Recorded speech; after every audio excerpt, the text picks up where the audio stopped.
Good morning friends, so welcome to the prelims booster session. आज का पहला topic है एग्रीकल्चर आउटपुट रिपोर्ट। ये टॉपिक आपके इकोनॉमी के लिए इंपॉर्टेंट है। तो न्यू डेटा आया है ministry of statistics and programme implementation से, जिसमें ये पता लग रहा है कि फूड हैबिट्स और कंजम्पशन पैटर्न्स जो है वो शिफ्ट हो रहे हैं, क्योंकि और जो है फार्मर्स भी उसके हिसाब से हाई वैल्यू क्रॉप्स को प्रोड्यूस करने पर फोकस कर रहे हैं। तो ये ग्रॉस वैल्यू ऑफ आउटपुट जो है वो कई क्रॉप्स की जो है बताई गई है इस रिपोर्ट में। और इसमें देखा गया है कि हाईएस्ट राइज जो है हमें फ्रूट्स में दिख रहा है, जैसे स्ट्रॉबेरीज और पोमेग्रेनेट्स में। ठीक है। तो नेशनल स्टैटिस्टिक्स ऑफिस ने ये रिपोर्ट रिलीज की है, जो कॉम्प्रिहेंसिव डेटा दे रही है वैल्यू ऑफ आउटपुट का from crops, live stock, forestry and logging and fishing and aquaculture.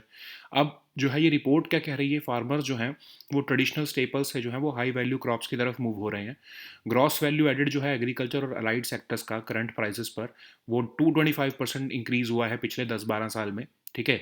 और जो है ग्रॉस वैल्यू ऑफ आउटपुट जो है सर्टेन फ्रूट्स और वेजिटेबल्स का ड्रामेटिकली सर्ज हुआ है। और अगर हम मीट का देखें शेयर, तो 5% जो था 2011-12 में, वो बढ़कर अब 7.5% बढ़ चुका है 2023-24 में। और सीरियल्स को जो है वो अगर हम इस सेम पीरियड में देखें तो डिक्लाइन देखने को मिला है उसमें, जीवीओ में। तो स्पाइसेस का भी जो है जीवीओ वो इम्प्रूव हुआ है।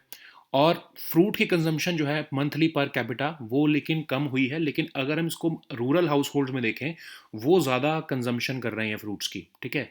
तो ये डेटा दिखा रहा है शिफ्ट हो रहा है पैटर्न सीरियल से फ्रूट्स की तरफ, वेजिटेबल्स की तरफ, स्पाइसेस और वीट की तरफ।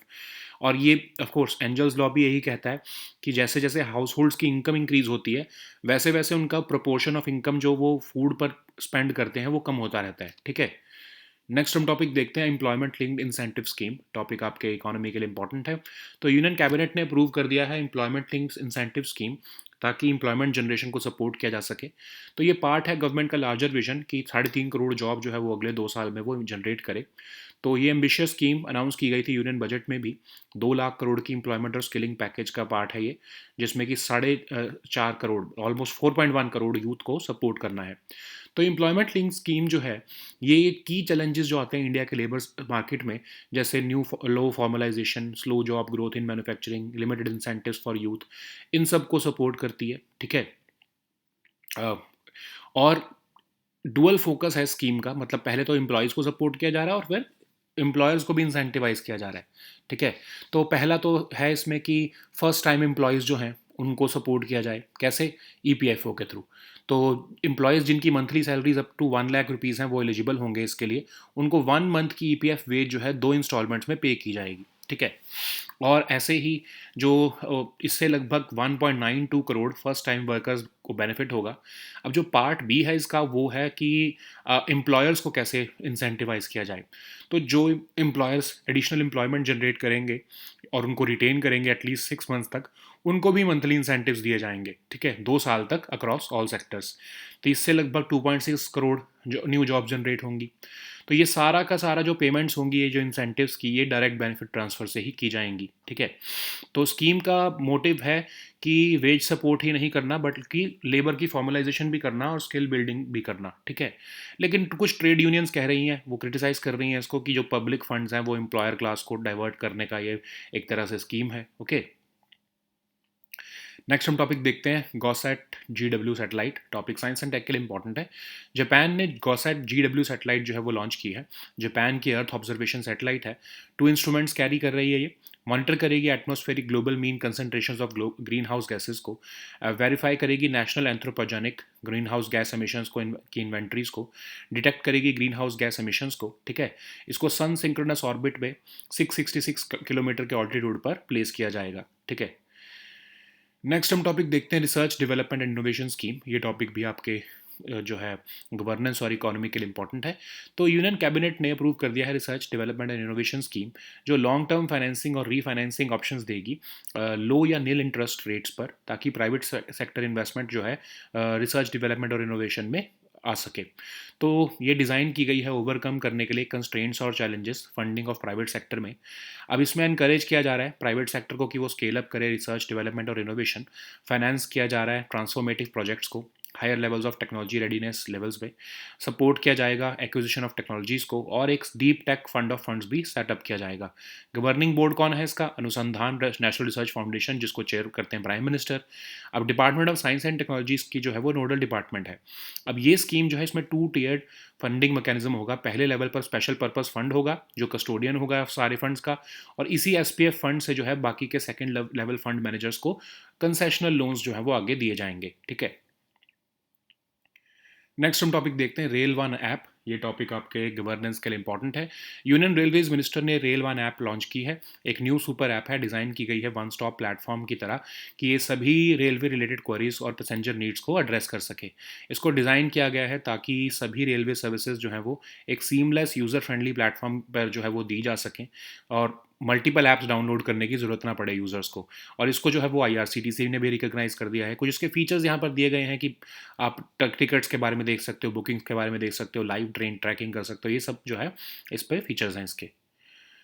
नेक्स्ट हम टॉपिक देखते हैं डार्क नेट। टॉपिक सिक्योरिटी के लिए इंपॉर्टेंट है। तो नार्कोटिक्स कंट्रोल ब्यूरो ने रिसेंटली कहा है कि इंडिया का जो dark net syndicate, drug syndicate है जिसका नाम कैटामिलन था, उन्होंने उसे बस्ट किया है। डार्क नेट क्या होता है? एक सेगमेंट ऑफ इंटरनेट जो कि एक्सेसिबल होता है सिर्फ एडवांस प्रोटोकॉल्स के थ्रू, और ये एनोनिमिटी और सिक्योरिटी प्रोवाइड करता है। डार्क नेट कंटेंट ऐसे इजीली नहीं आप एक्सेस कर सकते, इसको कुछ डेडिकेटेड ब्राउज़र से ही एक्सेस किया जा सकता है, जैसे टोर ब्राउज़र। और कंसेप्ट जो डार्कनेट का है वो डार्क वेब से क्लोजली लिंक्ड तो है, बट ये दोनों सेम चीज़ नहीं है। डार्क वेब तो बेसिकली जो कंटेंट होता है डार्कनेट नेटवर्क्स पर उसको कहते हैं, लेकिन लोग इसको जो है वो इंटरचेंजेबली यूज़ कर देते हैं इन वर्ड्स को। डार्क नेट में फ्रेंड टू फ्रेंड नेटवर्क्स भी यूज होते हैं, मतलब secure private communications among known individuals भी इससे की जा सकती हैं। नेक्स्ट हम टॉपिक देखते हैं central adoption resource authority. Topic governance के लिए इंपॉर्टेंट है, सोशल इश्यूज़ के लिए भी इंपॉर्टेंट है। तो सेंट्रल अडॉप्शन रिसोर्स अथॉरिटी ने रिसेंटली क्लैरिफाई किया है कि जो अडॉप्टिव पेरेंट्स हैं उनको हार्ड कॉपीज़ जो है अडॉप्शन ऑर्डर्स की दिखाने की ज़रूरत नहीं है। डिजिटली सर्टिफाइड वर्जन जो है वो ईमेल के थ्रू भेजे गए वो भी लीगली वैलिड है। तो सेंट्रल अडॉप्शन रिसोर्स अथॉरिटी है क्या? स्टैट्यूटरी बॉडी है ministry of women and child development की, जिसको एस्टैब्लिश किया गया था 1990 में as an autonomous body. Section 68 जो है जुवेनाइल जस्टिस एक्ट का, उसके अंडर इसको स्टैट्यूटरी स्टेटस मिला हुआ है। ये नोडल बॉडी है अडॉप्शन ऑफ इंडियन चिल्ड्रन की, और ये इंटर कंट्री अडॉप्शन से भी डील करती है।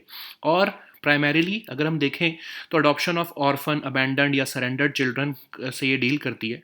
मैंडेटरी रजिस्ट्रेशंस करनी होती हैं चाइल्ड केयर इंस्टीट्यूशंस की कारा के साथ। तो इसके जो फंक्शंस हैं वो यही हैं कि मॉनिटर करना, रेगुलेट करना इन कंट्री अडॉप्शंस को। Okay, so now let us see all these topics in English.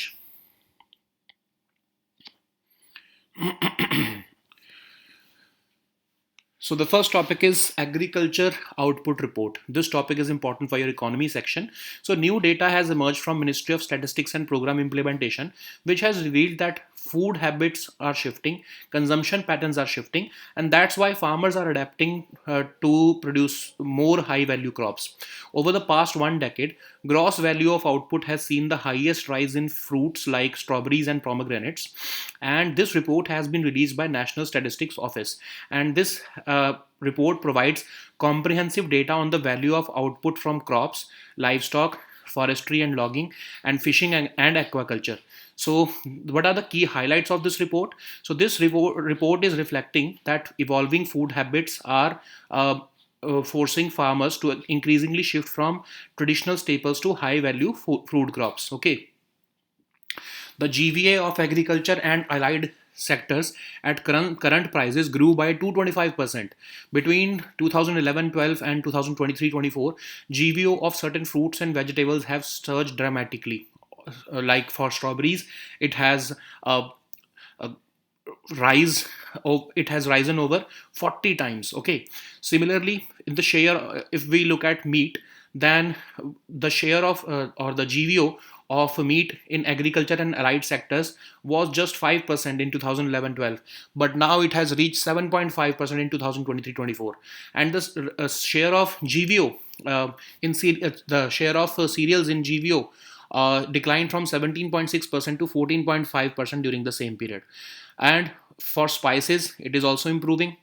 Despite production growth, fruit consumption as a share of monthly per capita consumption expenditure remained low, but we are witnessing that more rural households are now consuming fruits. So this data is indicating a shift from cereals to fruits, vegetables, spices, and meat. And Angel's law is also confirming that a household, as household incomes increase, the proportion of income they spend on food decreases. So the next topic is employment linked incentive scheme. This topic is important for your governance and economy section. So, Union Cabinet has approved an employment-linked incentive scheme with an allocation of almost 99,000 crore rupees to support employment generation. This scheme is part of the government's larger vision to generate over 3.5 crore jobs, and this scheme was announced in the Union Budget as part of the 2 lakh crore employment and skilling package aimed to support 4.1 crore youth. Okay, so this employment-linked incentive scheme aims to tackle key challenges in India's labor market, namely low formalization, slow job growth in manufacturing, and limited incentives for the youth to enter workforce. The dual focus of the scheme aims to support the first-time employees and incentivize employers so as to make the hiring both appealing and sustainable. So the one or the part A of the scheme incentivizes the first time employees, and part of the A of the scheme is designed for the first time employees registering with the EPFO, and employees with monthly salaries of rupees 1 lakh will be eligible for it. Each eligible employee will receive 1 month's EPF wage in 2 installments. The first installment will be disbursed after 6 months of continuous service. The second installment will be released after 12 months and the completion of mandatory financial literacy program. Okay, this part of the scheme will benefit about 1.92 crore first time workers. The part B is the second component of the scheme, which targets employers to boost job creation. Incentives will be disbursed to employers who create additional employment and retain those employees for at least 6 months. Employers will receive monthly incentives for every new employee hired. Okay, incentives will be provided for 2 years across all sectors, and this part is projected to support the creation of around 2.6 crore new jobs. All the disbursements, all the incentives will be paid via direct benefit transfer. Okay. This incentive model is basically aimed to encourage sustained employment and minimize misuse. This scheme is not just a wage support scheme, but also a labor formalization and skill building initiative.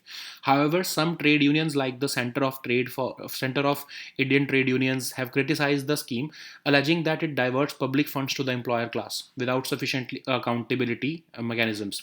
Okay. So the next topic is GOSAT GW satellite. This topic is important for your science and tech section. So Japan has launched the GOSAT GW satellite, which is basically Japanese Earth observation satellite.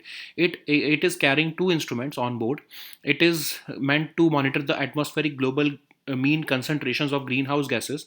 It will verify national anthropogenic GHG emissions inventories. It is also going to detect GHG emissions from large sources.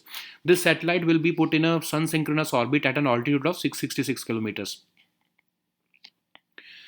So the next topic is Research, Development, Innovation Scheme. This topic is important for your Science and Tech and Economy section. Union Cabinet has recently approved the Research, Development, Innovation Scheme with a corpus of 1 lakh crore rupees.